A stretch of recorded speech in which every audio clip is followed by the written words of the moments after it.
ഇന്നത്തെ ഗണിത ക്ലാസ്സിലേക്ക് എല്ലാവർക്കും സ്വാഗതം. ഇന്ന് നമ്മൾ 10ാം ക്ലാസ്സിലെ 6ാമത്തെ ചാപ്റ്ററിലെ 11ാമത്തെ വീഡിയോയിലേക്കാണ് പോകുന്നത്. ട്രിഗണോമെട്രിയിലെ 11ാമത്തെ വീഡിയോ. നമ്മൾ ടാൻ എന്താന്ന് പഠിച്ചു. ടാൻ എന്ന് പറഞ്ഞാൽ എന്താന്ന് പറഞ്ഞാൽ ഓപ്പോസിറ്റ് സൈഡിനെ അഡ്ജസന്റ് സൈഡ് കൊണ്ട് ഡിവൈഡ് ചെയ്യുമ്പോൾ കിട്ടുന്ന റേഷ്യോ ആണ് ടാൻ. അപ്പൊ അത് ഉപയോഗിച്ച് ചെയ്യേണ്ട പ്രോബ്ലംസ് ആണ് നമ്മൾ ഇന്ന് ഡിസ്കസ് ചെയ്യുന്നത്. ഒരു എക്സാമ്പിൾ തന്നിട്ടുണ്ട്. How high is the third step from the floor. അതായത് ഇവിടെ 3 സ്റ്റെപ്പ് ഉണ്ട്. 1, 2, 3. അപ്പൊ ഈ തേർഡ് സ്റ്റെപ്പ് ഗ്രൗണ്ടിൽ നിന്ന് എത്ര ഉയരത്തിലാണെന്നാണ് കണ്ടുപിടിക്കേണ്ടത്. ഈ സ്റ്റെപ്പിന്റെ വിഡ്ത്ത് 20 സെന്റിമീറ്റർ ആണ്. അപ്പോ എല്ലാ സ്റ്റെപ്പും 20 സെന്റിമീറ്റർ ഇതായിരിക്കും. അപ്പൊ ഈ സ്റ്റെപ്പിന്റെ വിഡ്ത്ത് 20 സെന്റിമീറ്റർ ആണ്.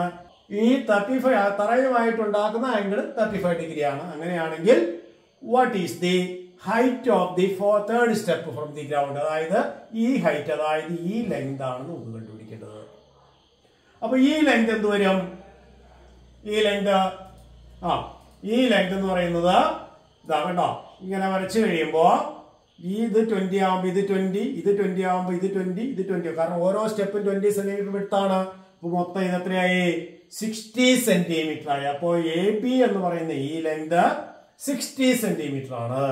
അപ്പൊ അഡ്ജസന്റ് സൈഡ് അറിയാം, ഓപ്പോസിറ്റ് സൈഡ് ആണ് കണ്ടുപിടിക്കേണ്ടത്. കാരണം ഒരു റൈറ്റ് ട്രയാങ്കിൾ ആണ്. അഡ്ജസന്റ് സൈഡ് 60 ഇട്ട് മനസ്സിലായില്ലേ? ഓരോ സ്റ്റെപ്പും 20, 20 വീതമാണ്. അപ്പൊ ഇത് 20 ആകുമ്പോ ഇതും 20, ഇതും 20, ഇതും 20. അപ്പൊ 20 + 20 + 20 60 ആണ് AB. അതായത് അഡ്ജസന്റ് സൈഡ് 60.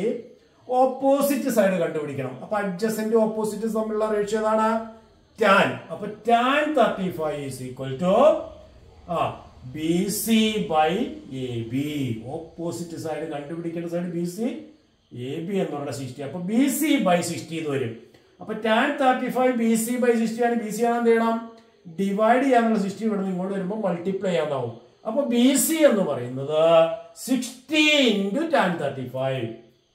ക്ലിയർ ആയ പറഞ്ഞത്? അപ്പൊ 60 × ടാൻ 35യുടെ വാല്യൂ എത്രയാണ്?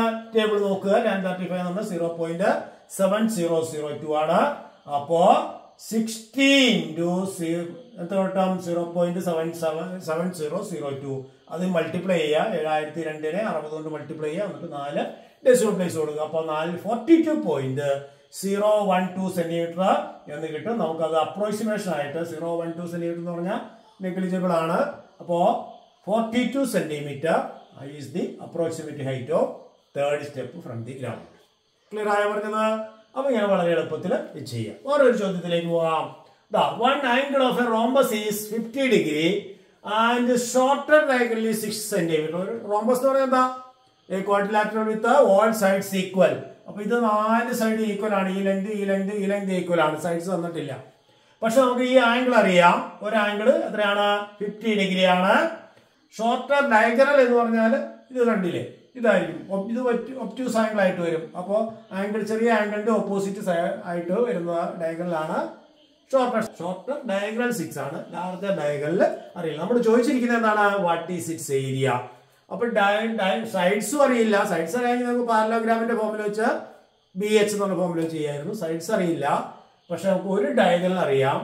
അടുത്ത ഡയഗണലും കൂടി അറിയാമെങ്കിൽ നമുക്ക് ഏരിയ കാണാൻ ഒരു ഫോമുലുണ്ട്. Half D1 D2 half into product of the diagonals. അതാണ് റോംബസിന്റെ ഏരിയ കാണുന്ന formula. Half into product of the diagonals. അപ്പോൾ ഒരു ഡയഗണൽ അറിയാം. അടുത്ത ഡയഗണൽ നമുക്ക് കണ്ടുപിടിക്കാം. അപ്പൊ അടുത്ത ഡയഗണൽ വരച്ചു നോക്കാം. അടുത്ത ഡയഗണൽ വരച്ചു കഴിയുമ്പോൾ ഈ ഡയഗണൽസിന്റെ പ്രത്യേകത, റോംബസിന്റെ diagonals perpendicular bisectors to each other എന്നാണ്. അതായത് പരസ്പരം മീറ്റ് ചെയ്യുന്ന പോയിന്റ് രണ്ട് ഡയഗണലിന്റെയും മിഡ് പോയിന്റ് ആയിരിക്കും. At the same time angle between that diagonal is 90 degree ആയിരിക്കും. അപ്പോ ഇത് 90 ഡിഗ്രി ആണെന്നറിയാം. ഇത് 6 ആയതുകൊണ്ട് ഇത് 3 ആണ്, ഇത് 3 ആണ്. ഓക്കെ, നമുക്കിത് ഈ ലെങ്ത് AO കിട്ടുവാണെങ്കിൽ AOയുടെ ട്വൈസ് ആയിരിക്കുമല്ലോ AC. അപ്പൊ AO കണ്ടുപിടിച്ചാൽ മതി. AO കാണാൻ എന്ത് ചെയ്താൽ മതി? ഈ റൈറ്റ് ട്രയാങ്കിൾ എടുക്കുക. ഈ റൈറ്റ് ട്രയാങ്കിൾ എടുക്കുമ്പോൾ ഡയഗണൽസിന്റെ മറ്റൊരു പ്രത്യേകത കൂടെ ഉണ്ട്. റോംബസിന്റെ ഡയഗണൽസ് ആംഗിൾ ബൈസെക്ടേഴ്സും. അപ്പോ ഈ ആംഗിളിന്റെ ബൈസെക്ടർ ആണിത്. അപ്പൊ ഈ രണ്ട് ആംഗിൾ ഈക്വൽ ആയിരിക്കും. റോംബസ് ആകുമ്പോഴേ അത് ഈക്വൽ ആവുള്ളൂ. പാരലോഗ്രാം ഇത് രണ്ട് ഈക്വൽ അല്ല. അപ്പോൾ ഇത് 50 ആയതുകൊണ്ട് 50ന്റെ പകുതി 25. അപ്പോ ഈ റൈറ്റ് ട്രയാങ്കിൾ എടുത്തു കഴിഞ്ഞാൽ ഒരു ആംഗിൾ 25, അതിന്റെ ഓപ്പോസിറ്റ് സൈഡ് 3, അഡ്ജസന്റ് സൈഡ് അറിയില്ല. അപ്പൊ ഏതെടുക്കണം? tan 35. അപ്പൊ tan 35 എന്ന് എടുക്കുമ്പോൾ ഓപ്പോസിറ്റ് സൈഡ് ബൈ അഡ്ജസ്റ്റ്. ഇവിടെ എളുപ്പവഴി നമ്മൾ tan 35 എടുക്കണ്ട. നമുക്ക് എന്ത് ചെയ്താൽ മതി, ഇത് 25 ആവുമ്പോൾ ഇത് 65 കാരണം ഇതൊരു റൈറ്റ് ട്രയാങ്കിൾ ആണ്. ഇത് 25 ആണെന്ന് നമുക്കറിയാം. അപ്പൊ ഈ ആംഗിൾ എന്ന് പറയുന്നത് 90 25 കുറച്ചാൽ 65. എപ്പോഴും നമ്മൾ ആ ഓപ്പോസിറ്റ് സൈഡ് കാണുന്ന രീതിയിൽ എടുക്കുകയായിരിക്കും നല്ലത്. ഓപ്പോസിറ്റ് സൈഡ് കണ്ടുപിടിക്കുന്ന രീതി ആയി കഴിഞ്ഞാലേ നമുക്ക് മൾട്ടിപ്ലിക്കേഷൻ വരുള്ളൂ. അപ്പോൾ അഡ്ജസന്റ് സൈഡ് ഗിവൺ സൈഡും ഓപ്പോസിറ്റ് സൈഡ് കണ്ടുപിടിക്കേണ്ട സൈഡ്. അപ്പൊ ഈ ആംഗിൾ എടുത്തു കഴിഞ്ഞാൽ ഇത് അഡ്ജസന്റ് സൈഡ് ആവും, ഇത് ഓപ്പോസിറ്റ് സൈഡ് ആവും. അപ്പൊ tan 65 എടുത്താൽ opposite side by adjacent side 3. Clear ആയ പറഞ്ഞത്? ഈ ആംഗിൾ എടുത്താലും കിട്ടും, പക്ഷെ അത് ഡിവിഷൻ ആയി വരും. ഇതാവുമ്പോൾ ഓപ്പോസിറ്റ് സൈഡാണ് കണ്ടുപിടിക്കേണ്ടത്, അഡ്ജസന്റ് സൈഡ് തന്നിട്ടുണ്ട്. അപ്പോൾ 65ന്റെ ഓപ്പോസിറ്റ് സൈഡായ OA കണ്ടുപിടിക്കണം, അഡ്ജസന്റ് സൈഡ് OB 3 ആണെന്ന് അറിയാം. അപ്പൊ tan 65 എന്ന് പറയുന്നത് OA by 3. അപ്പൊ കണ്ടോ, OA എന്ന് പറഞ്ഞാൽ 3 into tan 65 മൾട്ടിപ്ലിക്കേഷൻ ആയി. ഈ ആംഗിൾ എടുത്താൽ നമുക്ക് ഡിവിഷൻ ആയി പോകും. അപ്പോ OA എന്ന് പറയുന്ന ഈ ഡിസ്റ്റൻസ് 3 into tan 65 ആണ്. tan 65ന്റെ വാല്യൂ ടേബിളിൽ തന്നിട്ടുണ്ട് 2.1445. അപ്പൊ 3 into 2.1445 മൾട്ടിപ്ലൈ ചെയ്യാം. അപ്രോക്സിമേറ്റ് വാല്യൂ 6.43 എന്ന് കിട്ടും. ഏതാ AO എന്ന് പറയുന്ന ഡിസ്റ്റൻസ് 6.43 ഇത്രയും ഡിസ്റ്റൻസ്. അപ്പൊ ഈ ലെങ്ത് എന്തായിരിക്കും, AC എന്തായിരിക്കും? അതിന്റെ ട്വൈസ് വരും. കാരണം ഒരു ഹാഫ് ഡയഗണൽ ആണിത്. അപ്പൊ ഡയഗണലിന്റെ ട്വൈസ്, ഈ ഹാഫ് ഡയഗണലിന്റെ ട്വൈസ് ആണ് AC എന്ന് പറയുന്നത്. അപ്പൊ AC എന്ന് പറയുന്നത് AO into 2, അതായത് 2 into 6.43, അത് 12.86. അതായത് AO എന്ന് പറയുന്ന ഈ ഡിസ്റ്റൻസിന്റെ ട്വൈസ് ആണ് ഈ ഡിസ്റ്റൻസ്. കാരണം ഡയഗണൽസ് ബൈസെക്ട് ചെയ്യും. അപ്പോ ഈ ഡിസ്റ്റൻസ് നമുക്കറിയാം, ഈ ഡയഗണൽ നമുക്കറിയാം 6 ആണ്. ഈ ഡയഗണൽ ഇപ്പൊ കിട്ടി. അപ്പൊ രണ്ട് ഡയഗണലും കിട്ടിക്കഴിഞ്ഞാൽ ഏരിയ ആണ് എങ്ങനെയാ, half into product of the diagonals. So area is equal to half AC into BD. അപ്പൊ half AC എന്ന് പറഞ്ഞാൽ 12.86, BD എന്ന് പറയുന്നത് 6. അപ്പൊ half into 6 into 12.86. അപ്പൊ 6/2 എന്ന് പറയുന്നത് 3 ആണ്. അപ്പൊ 3 into 12.86 മൾട്ടിപ്ലൈ ചെയ്യുമ്പോൾ എത്ര കിട്ടും, 38.58 സെന്റിമീറ്റർ സ്ക്വയർ. ക്ലിയർ ആയോ പറഞ്ഞത്? അപ്പോ ഒരു ഡയഗണലും ഒരാംഗിളും തന്നു കഴിഞ്ഞാൽ റോംബസിന്റെ ഏരിയ നമുക്ക് ഈസി ആയിട്ട് കണ്ടുപിടിക്കാം. അപ്പൊ ഇതിനകത്ത് ചെയ്യണം, ഡയഗണൽസ് വരച്ചു. വരയ്ക്കുമ്പോൾ പെർപെൻഡിക്കുലർ ബൈസെക്ടേഴ്സ് ആവും. അപ്പോൾ ഒരു ഡയഗണലിന്റെ ഹാഫ് 3, ആംഗിളിന്റെ ബൈസെക്ടർ ആണിത്, അതുകൊണ്ട് 50യുടെ ഹാഫ് 25. അപ്പൊ ഇത് 25 ആകുമ്പോൾ ഇത് 65 വരും. കാരണം റൈറ്റ് ആംഗിളിന്റെ അക്യൂട്ട് ആംഗിളിന്റെ സമ്മ 90 ആയിരിക്കും. ഇത് ഓൾറെഡി 90 ആണ്. അപ്പൊ 90 25 കുറച്ച് 65.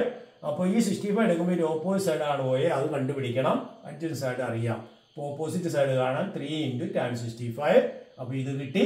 അത് എത്രയാണ്, അതിന്റെ ചോയ്സ് ആയിരിക്കും AC. അപ്പൊ രണ്ട് ഡയഗണലും കിട്ടിക്കഴിഞ്ഞാൽ ഏരിയ കാണാൻ ചെയ്യണം, half product of the diagonal. Clear ആയ പറഞ്ഞത്? ഓക്കെ, വേറെ ഒരു ചോദ്യത്തിലേക്ക് പോവാം. ടെക്സ്റ്റ് ബുക്കിലെ ഒരു ചോദ്യമാണ്. A ladder leans against a wall with its foot 2 meters away from the wall. The angle between the ladder and the ground is 50 degrees. How high is its top from the ground എന്നാണ് question. അതായത് ഒരു ഭിത്തി, ആ ഭിത്തിയിൽ ഇങ്ങനെ ഒരു ഏണി ചാരി വെച്ചിരിക്കുന്നു. അപ്പോ ഏണിയുടെ ചുവട് തറയുമായി 2 മീറ്റർ അകലത്തിലാണ്. കൂടാതെ തറയുമായിട്ടുണ്ടാക്കുന്ന ആംഗിൾ 50 ഡിഗ്രി ആണ്. വാട്ട് ഈസ് ദി ഇതിന്റെ അതർ എൻഡ്, അതായത് ടോപ്പ് തറയിൽ നിന്ന് എത്ര ഉയരത്തിലാണ്? That is what we need to find out. Clear ആയ ക്വസ്റ്റ്യൻ.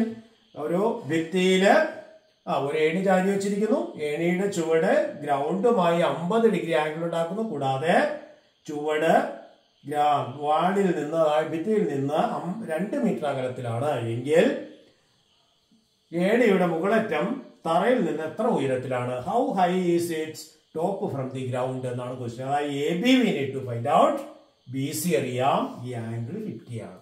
ക്ലിയർ ആയോ പറഞ്ഞത്? അപ്പോ angle between the ground and ladder is 50 degree. അപ്പൊ ഓപ്പോസിറ്റ് സൈഡാണ് കണ്ടുപിടിക്കേണ്ടത് അല്ലെ? ഇതിന്റെ ഓപ്പോസിറ്റ് സൈഡാണ് AB, adjacent side ആണ് BC. അപ്പോൾ opposite side is to be found out, adjacent side given. Okay, അപ്പോൾ ഓപ്പോസിറ്റ് സൈഡ് കണ്ടുപിടിക്കണം. അപ്പൊ tan 50 എടുത്താൽ മതി. അപ്പൊ tan 50 എന്ന് പറയുന്നത് 50യുടെ opposite side by adjacent side. അപ്പൊ എന്ത് വരും? tan 50 is equal to opposite side AB by adjacent side 2. Clear ആയി പറഞ്ഞത്? അപ്പൊ എ ബി ആണ് എന്ത് ചെയ്യണം, ഡിവൈഡഡ് ബൈ 2 ഇങ്ങോട്ട് വരുമ്പോൾ മൾട്ടിപ്ലൈ ചെയ്യണം. അപ്പൊ 2 into tan 50. tan 50യുടെ വാല്യൂ എത്രയാണ്? 1.1918 എന്ന് നമുക്ക് ടേബിളിൽ നിന്ന് കിട്ടും. അപ്പൊ 2 into 1.1918 എന്ന് പറയുമ്പോൾ 2.3836. അതിന്റെ രണ്ട് ഡെസിമൽ പ്ലേസിനെ അപ്രോക്സിമേറ്റ് ചെയ്യുമ്പോൾ 2.38 മീറ്റർ. അപ്പോ 2.38 മീറ്റർ ആണ് എ ബി എന്ന ഹൈറ്റ്. അതാണ് നമ്മളോട് ചോദിച്ചിരുന്നത്. അതായത് തറയിൽ നിന്ന് എ ഡിയുടെ മുകളൊക്കെ എത്ര ഉയരത്തിലാണ്. ഇപ്പൊ എ ബി കണ്ടുപിടിച്ചു. എ ബി എന്നുള്ള 2.38 മീറ്റർ. ഇത് 2 മീറ്റർ ആണ്, ഇത് 2.38 മീറ്റർ. ക്ലിയർ ആയ ക്വസ്റ്റ്യൻ. അപ്പോ വേറൊരു ചോദ്യം കൂടി ചെയ്തിട്ട് നമുക്ക് അവസാനിപ്പിക്കാം. Calculate the area of a regular pentagon of side transect. Text ബുക്കിലെ 5ാമത്തെ ക്വസ്റ്റ്യൻ ആണ്. 10 സെന്റിമീറ്റർ ഒരു സൈഡിന്റെ നീളം വരുന്ന ഒരു റെഗുലർ പെന്റഗണിന്റെ ഏരിയ കണ്ടുപിടിക്കണം. ഇപ്പൊ റെഗുലർ പെന്റഗൺ എന്ന് പറഞ്ഞാൽ എന്താ? എല്ലാ സൈഡ്സും ഈക്വൽ ആണ്. അത് 10 സെന്റിമീറ്റർ ആകുന്നുണ്ട്. എല്ലാ ആംഗിൾസും ഈക്വൽ ആണ്, അല്ലെ? അപ്പോ റെഗുലർ പെന്റഗൺ ഒരെണ്ണം വരച്ചു നോക്കാം. ഇതാ ഒരു റെഗുലർ പെന്റഗൺ. അതിന്റെ ഓരോ സൈഡും 10 സെന്റിമീറ്റർ ആണ്. അത് ഒരു സർക്കിളിലെ ഈക്വൽ ആയിട്ട് വരുന്ന 5 പോയിന്റ് എടുത്തു കഴിഞ്ഞാൽ ഈസി ആയിട്ട് വരയ്ക്കാം. അതുകൊണ്ടാണ് സർക്കിൾ വരച്ചിരിക്കുന്നത്. ഓക്കെ, ഇതിന്റെ സെന്റർ ഒന്ന് മാർക്ക് ചെയ്ത് നോക്കാം.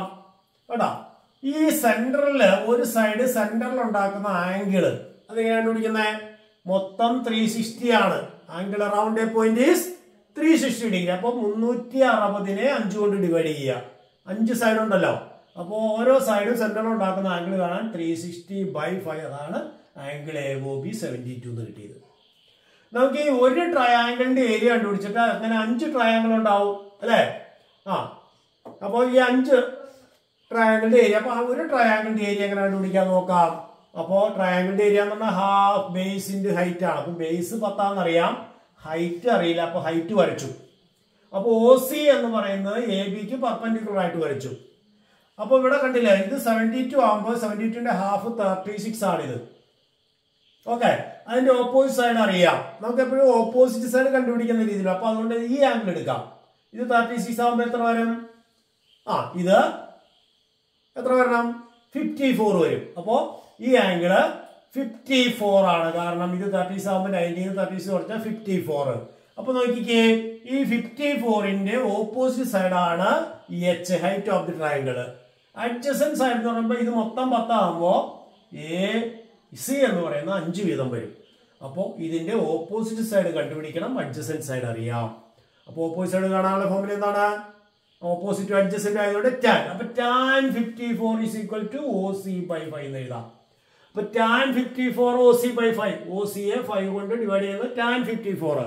അപ്പോ OC എന്ന് പറയുന്നത് 5 into tan 54. tan 54ന്റെ വാല്യൂ ടേബിളിൽ നിന്ന് കിട്ടും 1.3764. അപ്പൊ 5 into 1.3764 ആണ് എന്താ OC എന്ന് പറയുന്നത്. അതായത് H. OC എന്ന് പറയുന്നതാണ് ഹൈറ്റ് ഓഫ് ദി ട്രയാങ്കിൾ.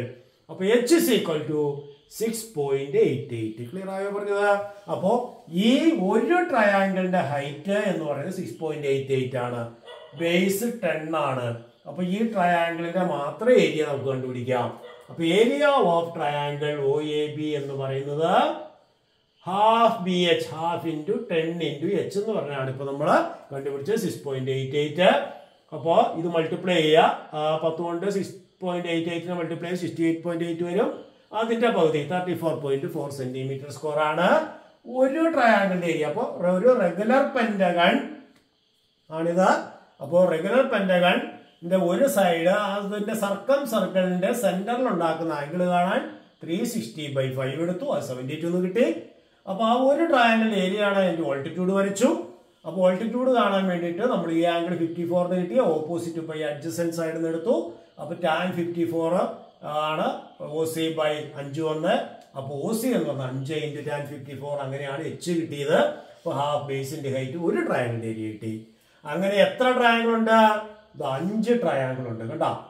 ഈ 5 ട്രയാങ്കിളിന്റെയും കൂടി ഏരിയ ചേരുന്നതാണ് ഈ റെഗുലർ പെന്റഗണിന്റെ ഏരിയ. അപ്പൊ ഒരു ട്രയാങ്കിൾ 5ഉം ഈക്വൽ ട്രയാങ്കിളാ. അപ്പൊ ഒരു ട്രയാങ്കിളിന്റെ ഏരിയ ഇൻറ്റു 5.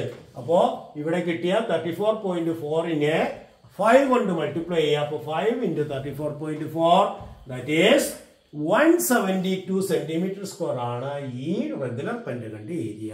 ക്ലിയർ ആയോ പറഞ്ഞത്? റെഗുലർ പെന്റഗണിന്റെ ഏരിയ കാണാൻ എന്ത് ചെയ്തു? അതിനെ 5 ഈക്വൽ ട്രയാങ്കിൾ ആയിട്ട് ഡിവൈഡ് ചെയ്തു. എന്നിട്ട് ഒരു ട്രയാങ്കിളിന്റെ ഏരിയ കണ്ടുപിടിച്ചു. അപ്പോൾ ആ ഒരു ട്രയാങ്കിളിന്റെ ഏരിയ 5 കൊണ്ട് മൾട്ടിപ്ലൈ ചെയ്തു, ഏരിയ ഓഫ് ദി പെന്റഗൺ കിട്ടി. ക്ലിയർ ആയോ പറഞ്ഞത്? അപ്പോൾ ടെക്സ്റ്റ് ബുക്കിലെ 4 പ്രോബ്ലംസ് ആണ് നമ്മൾ ഇന്ന് ഡിസ്കസ് ചെയ്തത്. ഇത് എല്ലാവർക്കും മനസ്സിലായെന്ന് വിചാരിക്കുന്നു. Thank you.